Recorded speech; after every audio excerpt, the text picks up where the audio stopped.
Hi friends, ഇന്ന് നമ്മൾ carrot ദോശയുടെ റെസിപ്പി ആയിട്ടാണ് വന്നിരിക്കുന്നത്. അപ്പോൾ എങ്ങനെയാണ് ഉണ്ടാക്കുന്നത് നോക്കാം. അതിന് വേണ്ടിയിട്ട് 1 കപ്പ് ഗോതമ്പൊടിയിലാണ് നമ്മൾ ചെയ്യുന്നത്. 1 കപ്പ് ഗോതമ്പൊടി എടുത്തിട്ടുണ്ട്. ഇതൊരു പാത്രത്തിലേക്ക് മാറ്റുകയാണ്. പിന്നെ നമുക്ക് വേണ്ടത് ക്യാരറ്റാണ്. ക്യാരറ്റ് നമുക്കൊന്ന് മിക്സിയിൽ നന്നായിട്ടൊന്ന് അടിച്ചെടുക്കാം. ഞാനൊന്ന് അടിച്ചെടുത്തിട്ട് വരാം. നമ്മൾ ക്യാരറ്റ് അടിച്ചെടുത്തിട്ടുണ്ട്. അത് നമ്മുടെ ഗോതമ്പൊടിയിൽ ഒഴിച്ചെടുക്കാം. നന്നായിട്ട് മിക്സ് ചെയ്തെടുക്കാം.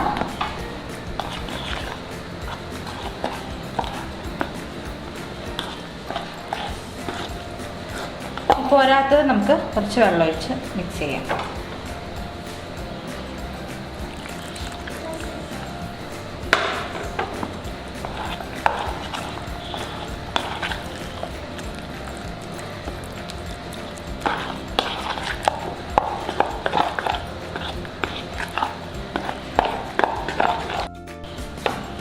നമ്മുടെ മാവ് മിക്സ് ചെയ്തെടുത്തിട്ടുണ്ട്. ഇതിലേക്ക് ആവശ്യത്തിന് ഉപ്പിട്ട് കൊടുക്കാം. നമുക്ക്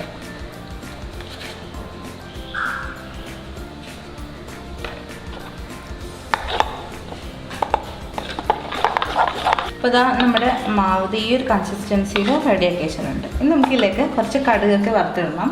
അപ്പോൾ അതിന് വേണ്ടിയിട്ട് ഞാൻ പാൻ ചൂടാക്കാൻ വെച്ചിട്ടുണ്ട്. അപ്പോൾ അതിലേക്ക് കുറച്ച് വെളിച്ചെണ്ണ ഒഴിച്ച് കൊടുക്കാം. അപ്പോൾ നമ്മൾ വെളിച്ചെണ്ണ ചൂടായിട്ടുണ്ട്. ഇതിലേക്ക് കുറച്ച് കടുക് ഇട്ട് കൊടുക്കുക. 1/2 ടീസ്പൂൺ കടുക്.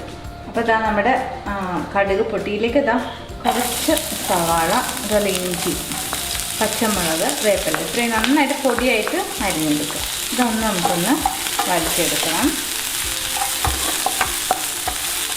അപ്പോൾ നമ്മുടെ ഇതിലേക്ക് കുറച്ചൊരു 1/2 ടീസ്പൂൺ മഞ്ഞൾപ്പൊടി ഇട്ട് കൊടുക്കുക. കളർ കിട്ടാൻ വേണ്ടിയിട്ടാണ് നമ്മുടെ ദോശക്ക് അതൊരു യെല്ലോ കളർ കിട്ടാൻ. ക്യാരറ്റ് ദോശയാണല്ലോ, കളർ കിട്ടാൻ വേണ്ടി കുറച്ച് മഞ്ഞൾപ്പൊടി ചേർക്കുന്നുള്ളൂ. തീ ഓഫ് ചെയ്തിട്ടുണ്ട്. നമുക്ക് ഈ വറുത്തത് നമുക്കൊന്ന് ദോശ മാവിലേക്ക് ഇട്ട് കൊടുക്കാം.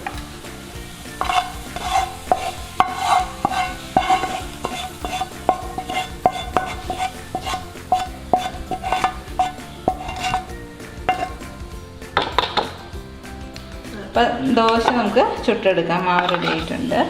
അപ്പോൾ ഇതാ പാൻ ചൂടായി.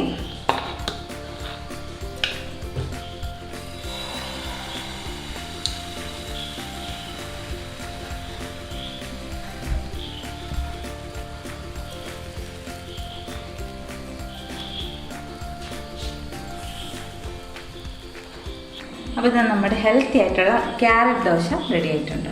എല്ലാവരും ട്രൈ ചെയ്ത് നോക്കാം. വീണ്ടും നല്ല ഹെൽത്തി റെസിപ്പീസുമായിട്ട് കാണാം. ടാറ്റാ.